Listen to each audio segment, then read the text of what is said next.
वर्ग 3 में document verification करवाने वाले सभी साथियों का हार्दिक हार्दिक स्वागत है आज के इस वीडियो में। और अगर आप मध्य प्रदेश में शिक्षक भर्ती वर्ग 3 का डॉक्यूमेंट वेरिफिकेशन के लिए इंतज़ार कर रहे हैं, डीवी का इंतज़ार कर रहे हैं, तो आपके लिए ये खबर बेहद महत्वपूर्ण होने वाली है और आज का ये वीडियो भी बहुत महत्वपूर्ण होने वाला है। कृपया वीडियो को जो लाइक ज़रूर कर दीजिए और चैनल को सब्सक्राइब कर लीजिए, क्योंकि ज्वाइनिंग तक हम इस चैनल पर कम्युनिकेट करते रहेंगे। हमारा उद्देश्य है कि हर शिक्षक तक ये वीडियो पहुँचे और हर शिक्षक की जो परेशानी है वो हल हो जाए, ठीक है। और हल तभी होगा तब आप रोज़ रोज़ के नए नए अपडेट पर ध्यान लगाए रखेंगे। उसके लिए ये चैनल आपको हर लेवल से तैयार रखेगा। अब मध्य प्रदेश में शिक्षक भर्ती की जो प्रक्रिया है उसमें बड़ा बदलाव होने जा रहा है।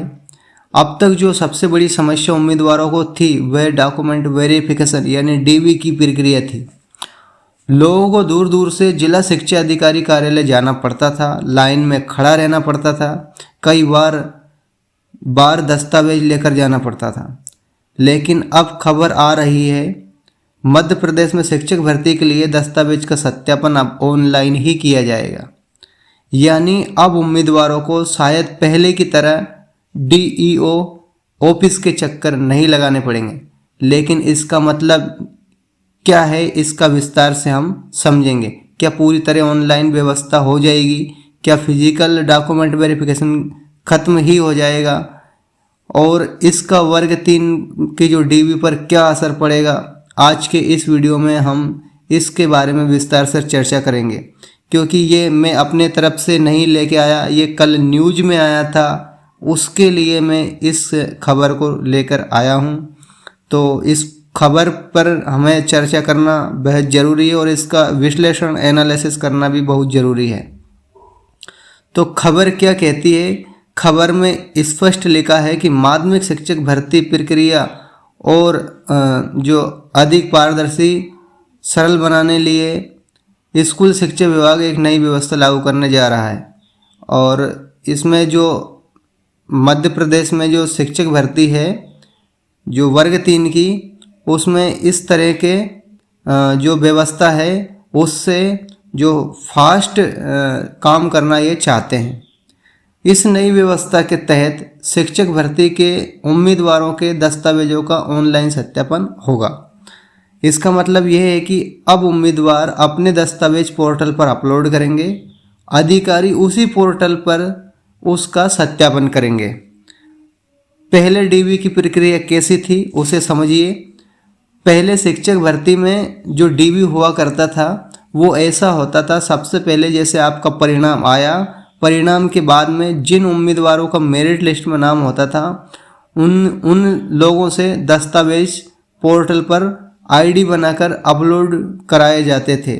उसके बाद विभाग उन दस्तावेजों को देखता था और फिर उम्मीदवार को डीवी के लिए बुलाया जाता था। हर उम्मीदवार को एक तारीख, एक समय स्लॉट दिया जाता था ताकि जो डीईओ कार्यालय है, जो जिला शिक्षा अधिकारी का कार्यालय होता था, उसमें भीड़ ना लगे, इसलिए उनको शिफ्ट अलॉट की जाती थी। तो किसी को 11 बजे तक जाना रहता था, किसी को 10, किसी को 12, किसी को 2 बजे, किसी को 3 बजे, किसी को 5 बजे। तो इस तरह 10 से लेकर 5 तक जो टाइम होता था, उस टाइम में जो कैंडिडेट को समय अलॉट किया जाता था उस समय पहुंचकर डॉक्यूमेंट वेरिफिकेशन करवाना पड़ता था। और उम्मीदवारों को उसी डीईओ ऑफिस या डीवी सेंटर पर जाना पड़ता था जहां वो डॉक्यूमेंट चुनकर अपलोड करते थे कि मुझे इस कार्यालय में सत्यापन करवाना है। वहां अधिकारी सभी मूल दस्तावेज देखकर सत्यापन करते थे। इस प्रक्रिया में क्या समस्या थी? इस प्रक्रिया में कई समस्याएं थी, बड़ी बड़ी समस्याएं। जैसे सबसे बड़ी समस्या इसमें यह थी कि उम्मीदवारों को दूर दूर से यात्रा करके जाना पड़ता था। कई बार उम्मीदवारों को एक ही दस्तावेज के लिए बार बार बुलाया जाता था, जैसे कोई माइनर मिस्टेक के चलते फिर उसको लाइन से बाहर कर दिया जाता था। फिर अगले दिन उसको एफिडेविट वगैरह कुछ लेकर जाना पड़ता था, यानी एक से अधिक बार जाना उम्मीदवार का पड़ सकता था जिला शिक्षा अधिकारी कार्यालय।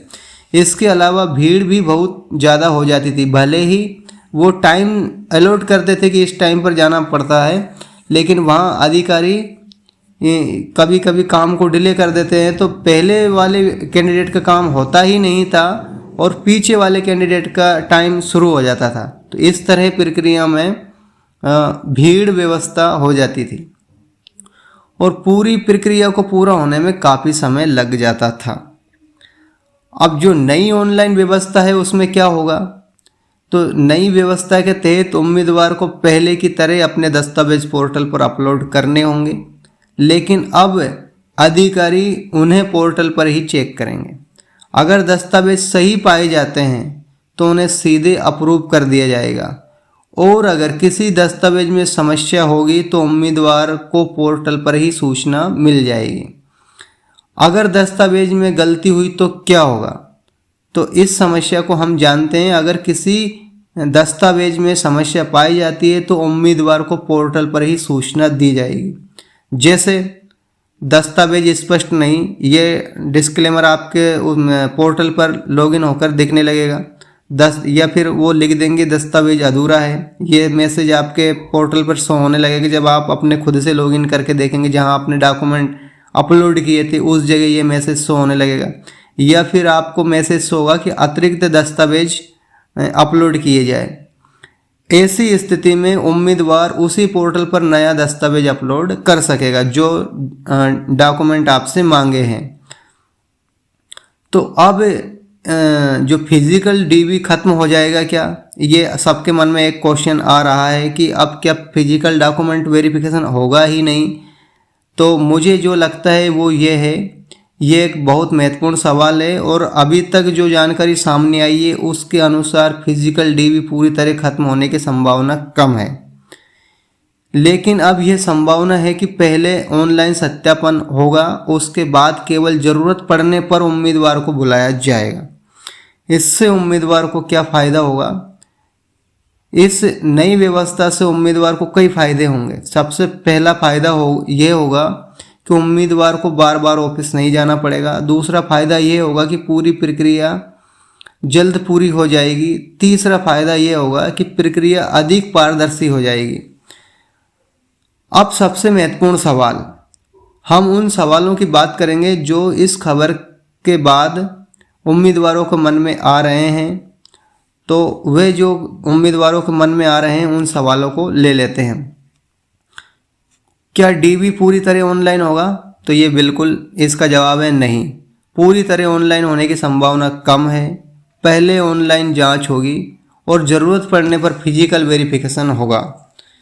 दूसरा क्वेश्चन, क्या डीई ऑफिस जाना पड़ेगा, तो संभव है हाँ, डीई ऑफिस जाना पड़ सकता है। क्या सभी, अब तीसरा जो सवाल है, क्या सभी दस्तावेज स्कैन करके अपलोड करने होंगे, तो इसका जवाब है बिल्कुल हाँ। आपको सभी जो आवश्यक दस्तावेज है जो आपने फॉर्म भरा था उसी हिसाब से आप डॉक्यूमेंट अपलोड करना। यदि आपने 12th प्लस DLED से फॉर्म भरा है तो 12th प्लस DLED तक ही जानकारी देना, और यदि आपने ग्रेजुएशन प्लस DLED से फॉर्म भरा है तो आप ग्रेजुएशन प्लस DLED के हिसाब से डॉक्यूमेंट अपलोड करेंगे। ऐसा नहीं है आपने 12th प्लस ग्रेजुएशन बेस पे DLED प्लस ग्रेजुएशन बेस पे फॉर्म भर दिया और आपने DED प्लस 12th बेस पे डॉक्यूमेंट अपलोड कर दिए हैं, तो इस स्थिति में आप बाहर हो जाएंगे। आपको बिल्कुल गलती नहीं करना है। आप अपने फॉर्म पर देख लीजिए कि आपने क्या फॉर्म भरा है, स्पष्ट चेक कर लीजिए। इसके बाद में ही डॉक्यूमेंट अपलोड आपको करना होगा। चौथा क्वेश्चन है, क्या ओरिजिनल डॉक्यूमेंट भी दिखाने होंगे, तो ज्वाइनिंग से पहले आपको ओरिजिनल डॉक्यूमेंट दिखाना है। पांचवा क्वेश्चन, डॉक्यूमेंट गलत अपलोड हो गए तो क्या होगा, तो पोर्टल पर सुधार का विकल्प आपको मिलेगा, और जो मैंने आपको पहले मैसेज बताए थे कि आपका डॉक्यूमेंट अधूरा है ये मैसेज आएगा, या फिर डॉक्यूमेंट स्पष्ट नहीं है ये मैसेज आएगा, या फिर आपको मैसेज देखने को मिल सकता है कि एफिडेविट अपलोड कीजिए, या फिर कोई अतिरिक्त दस्तावेज भी आपसे मांगा जा सकता है और आपके स्क्रीन पर उसका मैसेज आएगा। तो उस हिसाब से आपको जो डॉक्यूमेंट फिर से आपको सबमिट करना है। जो छठा क्वेश्चन है, क्या एफिडेविट की ज़रूरत पड़ेगी? अगर नाम या दस्तावेज में अंतर है तो पड़ सकती है, और ये भी थोड़ा माइनर मिस्टेक है तभी एफिडेविट काम करेगा।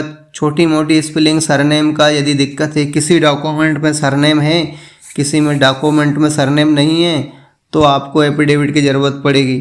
अदरवाइज पूरा नाम ही चेंज है तो इसमें एफिडेविट भी कुछ नहीं करेगा और आप डीवी प्रक्रिया में बाहर हो जाएंगे। जवाब थोड़ा मतलब ये कड़ा जवाब है, लेकिन सत्य यही है। और यदि अभी तक वीडियो को आपने लाइक नहीं किया है, चैनल को सब्सक्राइब नहीं किया है, तो प्लीज़ कर दीजिए। मैं आप ही की मदद के लिए लगा हूँ। मैं भी एक शिक्षक हूँ और मैं जानता हूँ कि शिक्षक बनने से पहले क्या क्या समस्याएं लोगों को आती है, तो उन सारी समस्याओं को हम दूर करने की कोशिश करेंगे इस चैनल के माध्यम से। ये आपके से कम्युनिकेट करने के लिए बनाया है, क्योंकि व्हाट्सएप मैसेज तो दुनिया में फैल नहीं सकता मेरा, क्योंकि जो नंबर सेव होते हैं उन्हीं के पास मैं मैसेज भेज सकता हूं। लेकिन ये यूट्यूब का जो चैनल है, इसके माध्यम से हर व्यक्ति, हर शिक्षक से हम जुड़ सकते हैं। सातवां क्वेश्चन है, क्या सरनेम मिसमैच समस्या होगी क्या?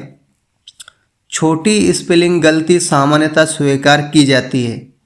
इस जैसे कि छोटी मोटी स्पेलिंग की यह समस्या है तो इसमें आपका कोई दिक्कत होने वाला नहीं है, आप सुरक्षित हैं। आठवां क्वेश्चन, क्या आधार की ज़रूरत होगी? तो बिल्कुल आपकी आधार की ज़रूरत होने वाली है। और नौवां क्वेश्चन है, बायोमेट्रिक वेरिफिकेशन होगा क्या? तो देखिए, बायोमेट्रिक वेरिफिकेशन आपका एग्ज़ाम समय हो चुका है और इस समय कोई प्रक्रिया देखने के लिए नहीं मिलती है। 10वां क्वेश्चन, डोमिसाइल सर्टिफिकेट ज़रूरत होगा क्या? हाँ, मध्य प्रदेश के मूल निवासियों के लिए डोमिसाइल सर्टिफिकेट यानी मूल निवासी की ज़रूरत होगी आपको। ठीक है, ये आप नहीं है तो बनवा लीजिए, है तो चेक कर लीजिए सही है, नहीं तो अपडेट करवा लीजिए। और 11वां क्वेश्चन है, कास्ट सर्टिफिकेट जरूरी होगा क्या? यदि आपको आरक्षण लाभ मिला है और आपको आरक्षित श्रेणी में आपकी मेरिट लिस्ट है तो आपको कास्ट सर्टिफिकेट की ज़रूरत पड़ेगी ही पड़ेगी। ठीक है, क्या EWS सर्टिफिकेट ज़रूरी होगा? तो यदि आपका EWS से सिलेक्शन हुआ है तो आपको EWS का जो इसमें ज़रूरत होने वाली है। और EWS यदि आपका एक्सपायर हो गया है तो संभव हो तो उसको रिन्यू करवा लीजिए, और यदि रिन्यू नहीं करवा सकते हैं तो फिर आपको एक तर्क देना पड़ेगा कि जब फॉर्म भरा था उस समय तक ये था, और यदि आप किसी की समस्या ये है कि उस समय आए तो EWS बनवाने वाली थी लेकिन आज आय ज़्यादा हो चुकी है, तो चूँकि फॉर्म भरा और रिजल्ट आया उस समय तक का ही देखा जाएगा। 13वां क्वेश्चन है, क्या रोजगार पंजीयन जरूरी है? तो हाँ, मतलब इस भर्ती में आपको जो बताया है था फॉर्म भरते समय कि आपके पास जीवित रोजगार पंजीयन होना चाहिए। बस जीवित रोजगार पंजीयन आपके पास होना चाहिए। यदि किसी का एक्सपायर हो गया है तो उसे रिन्यू करवा लीजिए, अपडेट करवा लीजिए। 14वां क्वेश्चन है, मार्कशीट में मिसमैच समस्या है तो क्या होगा? अगर बहुत ज़्यादा अंतर है तो समस्या हो सकती है, और छोटी मोटी स्पेलिंग की यदि समस्या है तो आपको कोई भी समस्या होने वाली नहीं है। 15वां क्वेश्चन, क्या NIOS DLED मान्य है? तो NCTE मान्यता है तो आपकी मान्य है। क्या मैरिज के बाद सरनेम चेंज जरूरी है? तो बिल्कुल नहीं है। और अगला क्वेश्चन, क्या फादर नेम मिसमैच समस्या है क्या? छोटी स्पेलिंग गलती सामान्यतः स्वीकार होती है, ये मैं पहले भी बता चुका हूँ, मैं फिर से इसको रिपीट करके बता रहा हूँ। क्या फ़ोटो मिसमैच समस्या होगी क्या?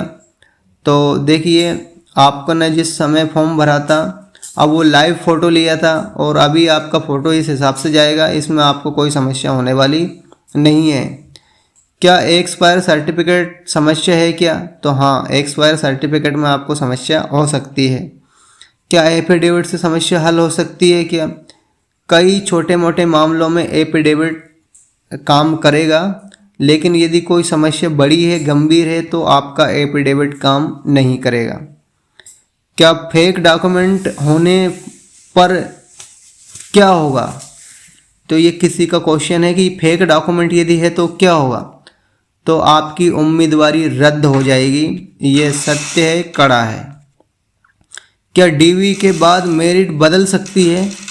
बिल्कुल हाँ, क्योंकि डीवी में बहुत सारे लोग बाहर होंगे तो आपकी रैंक घटकर फिर नीचे आएगी। अभी रिजल्ट के हिसाब से आपका मेरिट है और डीवी के टाइम के बाद में मेरिट आपकी बदल जाएगी। किसी का 65 मेरिट है, 65 तो 55 तक हो जाएगा, 54 हो जाएगा, या 60 हो जाएगा, या 64 हो जाएगा, लेकिन मेरिट बदलेगी, घटकर कम होगी। क्या वेटिंग लिस्ट बन सकती है? तो वेटिंग लिस्ट तो बनी हुई है अभी, और साथ साथ यदि डॉक्यूमेंट वेरिफिकेशन करवाते हैं तो ये वेटिंग लिस्ट साथ साथ आगे बढ़ती रहेगी। क्या डीवी में सिलेक्शन कैंसिल हो सकता है क्या? बिल्कुल, डीवी में आपका सिलेक्शन कैंसिल हो सकता है यदि डॉक्यूमेंट में बहुत ज़्यादा त्रुटियां होगी तो। 25वां क्वेश्चन है, ग्रेजुएशन सर्टिफिकेट जरूरी है क्या? अगर आपने ग्रेजुएशन से फॉर्म भरा है तो आपके ग्रेजुएशन के सभी सेमेस्टर की अंक सूची आपके पास होना चाहिए। और क्या डीवी के बाद ज्वाइनिंग तुरंत मिलेगी? तो इसका आंसर है बिल्कुल नहीं। ज्वाइनिंग के बाद तुरंत डीवी के बाद में तुरंत ज्वाइनिंग नहीं मिलेगी। फाइनल मेरिट और पोजीशन ऑर्डर आएगा, स्कूल चॉइस फिलिंग होगी, स्कूल चॉइस फिलिंग के बाद में ही आपको ज्वाइनिंग मिलेगी। तो साथियों, ये थी पूरी जानकारी और इसमें मैंने आपके क्वेश्चन भी लिए।